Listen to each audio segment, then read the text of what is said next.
back in New Orleans at the AAPOR conference. I'm with Andy Smith, who's the director of the UNH Survey Center and professor of political science at the University of New Hampshire. I have that right? You sure do. All right, good. We're all a little behind on sleep. We're all a little tired. It's New Orleans. I can't understand why I'm groggy. You should know Andy Smith from the CNN, WMUR, UNH polls that we wrote about and posted regularly before the New Hampshire primary. And Andy just presented a paper earlier this morning on what is my favorite survey question from the New Hampshire survey period, and about uncertainty. Can you just give us a quick rendition of that? Sure. I should say David Moore, who's my co-author, was at Gallup for a number of years and had talked with Alec Gallup about questions that they had asked years ago, because Gallup knew that there was a level of uncertainty. But unfortunately for the press, reporting that the electorate's very uncertain and 50% plus are not sure who they're going to vote for doesn't make a good story. So we asked a question we included before we asked our typical horse race question. We asked people, have you definitely decided who you're going to vote for? Are you leaning towards a candidate, or have you considered many candidates and still trying to make up your mind? And what we found pretty consistently is that most voters, both Republican and Democratic primary voters, and even in New Hampshire where we get all the campaign effects, hadn't made up their minds. And even as late as the Sunday before the election, 21% of Democrats said they still had no idea who they were going to vote for. And it was about 27% of Republicans said they were still undecided about who they were going to vote for. And I think this explains a lot of the uncertainty and some of the reasons why the polling was wrong in New Hampshire, because you have a very fluid electorate who like all of the candidates. They haven't made up their mind, and it's not a tough decision. You're going to be happy with whoever wins. So I think it was a useful. We did it as a tool to try to explain the kind of the true nature of the electorate. Very fluid. Most people don't make up their minds till the end, and I think it was really useful in that. Well, that's what I was going to ask about. You are a New Hampshire pollster. You were there on the ground. You've had a couple of months to look at what happened. I mean, what is your theory of why all the polls seem to indicate a surge toward Obama when Clinton pulled it out at the end? Well, I think what we saw is three major things going on. One was the effect of the change in the media coverage, the tone of the media coverage, starting with the debate on the Saturday night before the election, followed with the Sunday little tear in my eye, and that got heavy coverage in the state on Sunday and Monday. So there was heavy coverage of that.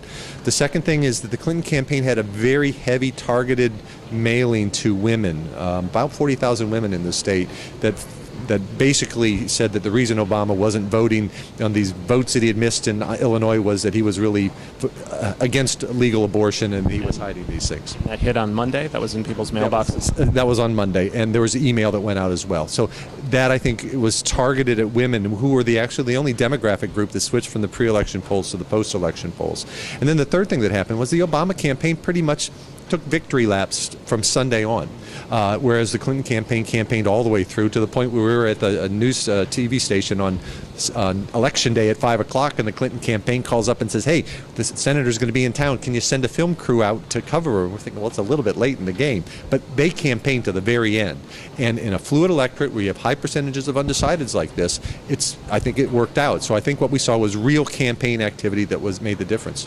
Last question. Obviously, we've had some interviews about the special committee that AAPOR has that is investigating what happened in New Hampshire and several other states. They've put out a request for data. I wondered if you have complied yet, and what you can tell us about what you see that committee doing with the results.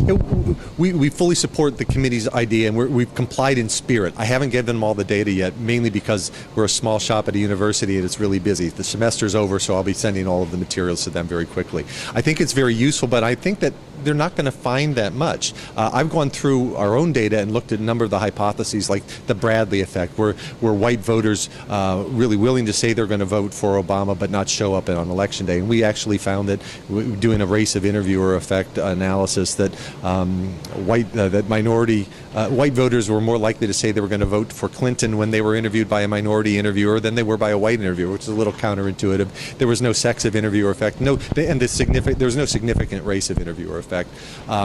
All of our other estimates were accurate, so I don't think that we had any sampling issue problems there.